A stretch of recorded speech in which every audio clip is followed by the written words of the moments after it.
আমার চোখে এখন পর্যন্ত মনে হচ্ছে একজন নারী হিসেবে আসসালামু আলাইকুম ওরহমতুল্লাহ। শুরু হতে যাচ্ছে আর একদিন পরেই ডাকসু নির্বাচন। ডাকসু নির্বাচনের জরিপে কি উঠে এসেছে এবং কে ভিপি হতে যাচ্ছে, আমরা আজকে এই ভিডিওতে আপনাদেরকে অবশ্যই ক্লিয়ার করব, স্পষ্ট করব। তো শুরুতে আপনারা সাক্ষাৎকার শুনেছেন, আমি আপনাদেরকে পুরো সাক্ষাৎকারই দেখাবো। আসলে মেয়েরা ভিপি পদে কাকে নির্বাচিত করতে চাচ্ছেন, আমি আপনাদেরকে সেই মতামতই শোনাবো। তবে তার আগে কিছু কথা না বলে নয়। দর্শক মণ্ডলী, ভিপি পদ, ঢাকা বিশ্ববিদ্যালয় হচ্ছে বাংলাদেশের বিশ্ববিদ্যালয়ের প্রাণকেন্দ্র, যেখান থেকেই সমস্ত আন্দোলন শুরু হয়। এবং ঢাকা বিশ্ববিদ্যালয় থেকে যদি আন্দোলন শুরু হয়, তাহলে সেই আন্দোলনের যে কোনো দাবি দেওয়া, যে জন্যই আন্দোলন তারা করুক না কেন, সেটা বাস্তবায়ন করেই ছাড়ে এবং সেখান থেকে গোটা বাংলাদেশে আন্দোলন ছড়িয়ে যায়, আমরা সকলে জানি। তা আগামী ভিপি পদে কে নির্বাচিত হতে যাচ্ছেন আমরা অনেকে জানি না। তো ভিপি পদে নির্বাচিত হবে, আমরা যতটুকু সোশ্যাল মিডিয়া থেকে দেখেছি এবং জরিপে দেখেছি, তো অবশ্যই সাদিক কায়েম শিবির প্যানেল হতে যাচ্ছে। আমরা দেখেছি, আপনারা সাক্ষাৎকার শুনলে বুঝতে পারবেন। তো মেয়েরা কাকে চাচ্ছেন, এটা অবাক করা বিষয়, একটু ধৈর্য ধরবেন। তো শিবির সাদিক কায়েম কেন হবে, কেন তাকে নির্বাচিত করা উচিত, এর কারণ কি? এর সবচেয়ে বড় কারণ হচ্ছে আবাসন নিশ্চিত করা, নিরাপত্তা, মেয়েদের নিরাপত্তা দেয়া, এটি সবচেয়ে গুরুত্বপূর্ণ বিষয়। এই বিষয়টা অনেকে ফোকাস করে না, এই বিষয়টা অবশ্যই ফোকাস করতে হবে। তো যাই হোক, কথা নয়, আমরা বিস্তারিত আলোচনা পরবর্তীতে করব। আজকে আপনাদেরকে দেখাবো, সাক্ষাৎকার দেখাবো আসলে ভিপি পদে কে নির্বাচিত হতে যাচ্ছেন। আমি আপনাদেরকে অবশ্যই সাক্ষাৎকার দেখাবার জন্য ধৈর্য নিয়ে, ধৈর্য সহকারে এই ভিডিওটি আপনাদেরকে দেখতে হবে। কথা নয়, আল্লাহ সুবহানাহু ওয়া তাআলা আপনাদের সকলকে ভালো রাখুক। আমরা এখন সেই কাঙ্ক্ষিত সাক্ষাৎকার শুনবো ইনশাআল্লাহ।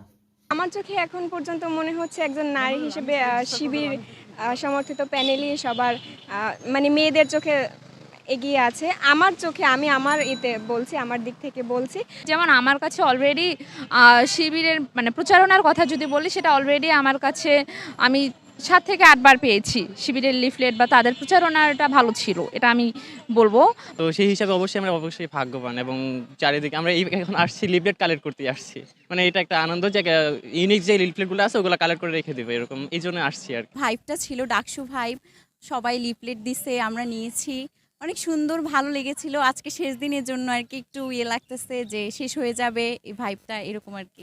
অবশ্যই এতদিন মানে যেদিন খুব সম্ভবত ২৬ তারিখ থেকে প্রচারণার জন্য পারমিশন দেয়া হয়েছিল, তো সেখান থেকে আজকে পর্যন্ত মানে ক্যাম্পাসে এখন পর্যন্ত একটা উৎসবমুখর পরিবেশ আছে। তো যেহেতু এটা আজকে লাস্ট দিন ক্যান্ডিডেটদের জন্য প্রচারণার, তো সেই দিক থেকে যে ডাকসু হয়ে গেলে এই জিনিসটা মিস করবো। এখন যে একটা উৎসবমুখর পরিবেশ সেটা আর থাকবে না, এই আমেজটা থাকবে না, তো এটাই মিস করবো অবশ্যই। যেই প্রার্থীকে ভোট দেবো অবশ্যই আমি বিবেচনা করেই যাকে ভোট দিচ্ছি তার এগেনস্টে যারা আছে, অপোনেন্ট যারা আছে, তো সবার সব কিছু বিবেচনা করে আমি ভোট দিচ্ছি। আর হচ্ছে আমার প্রত্যাশা কি, আমার প্রত্যাশা অবশ্যই এটা যে সে ক্ষমতায় আসার পরেও সে এখন যেমন এসে আমাদের থেকে সব কিছু শুনতেছে, আমাদের সমস্যা কি, আমাদের চাওয়া পাওয়া কি, আমার এটাই আশা থাকবে যে ক্ষমতায় আসার পর অর্থাৎ নির্বাচিত হওয়ার পরেও যেন সে একই থাকে। আর হচ্ছে অবশ্যই যেন এসে আমাদের থেকে আমাদের সমস্যাগুলো জানতে চায়। সে এখন যেরকম আছে সেটাই মানে যেন চেঞ্জ না হয়ে যায়। শিবির আগাই আছে, এটা হয়তো বা আমিও অনেক শুনেছি যে হ্যাঁ শিবির আগাই থাকতেও পারে, এটাও স্বাভাবিক বিষয়, অস্বাভাবিক কিছু না। আমার মনে হয় বলতে হ্যাঁ, আশেপাশে গুঞ্জন বা আমি যেমন আমার কাছে অলরেডি শিবিরের মানে প্রচারণার কথা যদি বলি, সেটা অলরেডি আমার কাছে আমি ৭ থেকে ৮ বার পেয়েছি। শিবিরের লিফলেট বা তাদের প্রচারণাটা ভালো ছিল, এটা আমি বলবো। বাট অন্য ক্ষেত্রে যদি বাকচাষের কাদের ভাইয়ের কথা বলি, তার সেরকম মানে আমি টিল নাও এখন পর্যন্ত একটা লিফলেটও পাইনি কিন্তু তার বা এরকম ছাত্র দলের পেয়েছিলাম, আবিদ ভাইয়ের পেয়েছিলাম। তো আগাই আছে বলতে এটা আসলে আমি জানি না যে আসলে আগাই আছে কিনা, কিন্তু কথা হচ্ছে যে আমি আগামী রাখছে বলতে হ্যাঁ, যতটুকু শোনা গিয়েছে তার মধ্যে যে হ্যাঁ, শিবির ভালো পজিশনে আছে অন্য দলের তুলনায়। আ কেন ভালো পজিশনে আছে? কেন ভালো পজিশনে আছে যদি বলতে যাই তাহলে হচ্ছে যে ছাত্র দলের আর ছাত্রলীগ আমার মনে হয় যেটা সেটা হচ্ছে যে অনেকেই এই জিনিসটা অ্যাকচুয়ালি সেম রাখতেছে। যে ছাত্রদল ছাত্রলীগ যা করছে ছাত্রদল আসলে হয়তোবা তাই করবে। আমার যেটা মনে হচ্ছে আমি সেটা বলছি যে ছাত্রদল আসলেও হয়তোবা সেম ভাবেই চেঞ্জ হয়ে যাবে বা কি এটা। আর শিবির কেন আগাই আছে মানে সবাই শিবিরের আইডিওলজিটাকে আমার মনে হয় যে একসেপ্ট করতেছে বা সবার এটা প্রত্যাশা আছে যে শিবির ক্ষমতায় আসলে যে আসলে একটা আদর্শ ক্যাম্পাস হওয়ার চান্স আছে বা সুযোগ হয়ে উঠবে। পারবে বলে মনে হয় আশা রাখি যেহেতু আমরা যাকেই ভোট দিই না কেন আমাদের প্রত্যাশা তো এটাই যে যেই আসুক সে আমাদের প্রত্যাশাগুলো বাস্তবায়ন করবে। তো অবশ্যই আমাদের প্রত্যাশা এটা আশা করি তারাও করবে, তারা আমাদের প্রত্যাশা রাখবে, তারা আমাদের বিশ্বাসের মর্যাদা রাখবে। প্রচারণার শেষ দিন এবং আহ, খুবই মানে দেখে সব কিছু ভালো লাগছে। সবাই তাদের শেষ মুহূর্তে প্রচারণায় ব্যস্ত এবং নিজেদের ইশতেহার সবার কাছে তুলে ধরছে এবং আমাদেরও দেখে ভালো লাগছে এবং আমরাও এর মাধ্যমে আমাদের যোগ্য প্রার্থীকে খুঁজে পাওয়ার চেষ্টা করছি।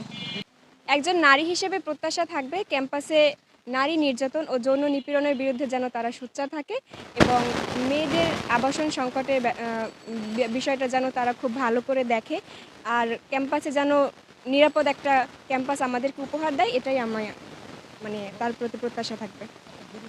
দেখেন, এটা হচ্ছে কারা আগে আছে কারা পরে আছে এ বিষয়ে এখন কোনো মতামত দিতে চাচ্ছি না। এটা 9 তারিখের পরেই আমরা সবাই বুঝতে পারবো, কারণ যে জরিপটা মানে এটা দিয়েছে তারা হচ্ছে যে শুধু হলের মানে স্টুডেন্টের মাধ্যমে গণনা করে দিয়েছে। অর্ধেক শিক্ষার্থী অনাবাসিক, তো তাদের মতামতটা নেওয়া জরুরি আর তাদের মতামতটা বা তারা যাকে সমর্থন করে এটা হচ্ছে 9 তারিখেই প্রকাশ পাবে। তো তখনই আমরা দেখব হচ্ছে কে জেতে আর কি।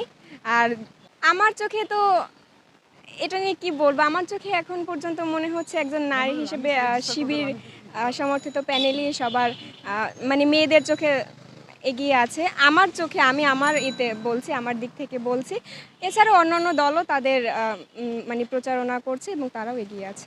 সবাই মোটামুটি আছে। এখন এটা 9 তারিখই আমরা বুঝতে পারবো সঠিক নির্বাচনের মাধ্যমে।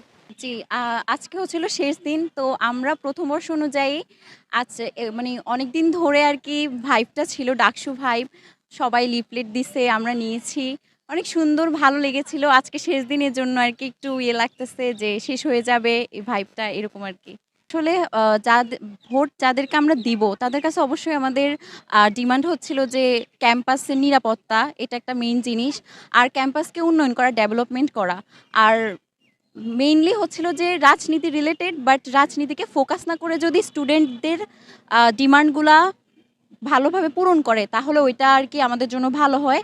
আর ক্যাম্পাসের নিরাপত্তাটাই যাতে একটু ভালো করে হয়। কিছুদিন ধরে আমাদের ক্যাম্পাসে অনেক কিছু হয়ে যাচ্ছে বা বহিরাগতর যে এন্ট্রি হচ্ছে বা হলগুলোর যে সিন্ডিকেট হচ্ছে, এইসব সমস্যাগুলো যদি একটু অ্যানালাইজ করে ওরা করে তাহলে আমাদের জন্য ভালো। আর আমরা ভোট দিয়েও আমরা উপকৃত হব যে হ্যাঁ, আমাদের যে প্রার্থীকে আমরা ভোট দিয়েছি তারা আমাদের জন্য করেছে, এটাই ওনাদের কাছে অনুরোধ আর কি। আসলে ভোটের আগের দিন পর্যন্ত চেঞ্জ হতে পারে, কারণ সবার এক এক মত, সবাই এক এক ধারাতে আর কি করে। তো এখন এক এক জায়গায় দেখতেছি আর কি এক একজনের পপুলারিটি আছে, তো ওই হিসেব থেকে আমি আর কি বলতে পারতেছি না যে কার পপুলারিটি বেশি। মানে ফিলিংটা অবশ্যই ভালো, কারণ আমি হলাম প্রথম বর্ষের শিক্ষার্থী, সেহেতু প্রথমবারে আইসা আমি নির্বাচনটা পাইছি, ডাকসু নির্বাচন। এটা অবশ্যই অনেকে পায় না, এর আগে 6 বছর নাকি 5 বছর আগে হয়েছিল। তো সেই হিসাবে আমরা অবশ্যই ভাগ্যবান এবং চারিদিকে আমরা এখন আসছি লিফলেট কালেক্ট করতে আসছি। মানে এটা একটা আনন্দ যে ইউনিক যে লিফলেটগুলো আছে ওগুলো কালেক্ট করে রেখে দেবে, এরকম এই জন্য আসছি আর কি। আচ্ছা, তার কাছে প্রথম চাহিদা হলো যে ডাকসু যেন পরের বছর এই দিনে যেন আমরা আবার ডাকসু পাই, এটা হলো প্রথম চাহিদা। আর হলো যে প্রত্যেকটা পর্যায়ে যেমন আমরা এরকম একটা মানে প্রশাসনটা এমনভাবে নিয়ে যাওয়া উচিত যে তৃণমূল থেকে জাতীয় পর্যায় পর্যন্ত যে কোনো তথ্য চাইবার এবং পাবার অধিকার যেন আমাদের থাকে, যেটা আর কি তথ্য অধিকার আইন 2009 বলছিল। এবং ওইটার প্রমাণ মানে প্রয়োগটা সারা সবসময় পাই না আমরা, যে উপযুক্ত তথ্য যা আমাদের দরকার ওইটা তথ্যটা আমরা পাই না। এটা আমাদের কাছে মানে অ্যাকসেপ্ট করব যে আমাদের যে ওই তথ্যটা আমাদেরকে দিবে আর কি, যে কোনো তথ্য আমরা যেন চাইতে পারি পাইতে পারি এটা।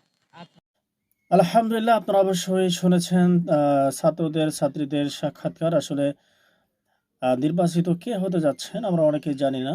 আমরা একটু হলেও আঁচ করতে পেরেছি আসলে কে নির্বাচিত হতে যাচ্ছে ভিপি পদে, কে ভিপি পদ নিতে যাচ্ছে আমরা বুঝতে পেরেছি। তবে শিবিরের শিবিরের নেতা সাদিক কায়েমী ভিপি পদে অধিষ্ঠিত হতে যাচ্ছে, নির্বাচিত হতে যাচ্ছে আমরা ইতিমধ্যেই জেনেছি। তো যাই হোক, আর একদিন পরে নির্বাচন হতে যাচ্ছে, আর একটু ধৈর্য সহকারে সবার সকলে থাকবেন, দেখা যাক কি হয়।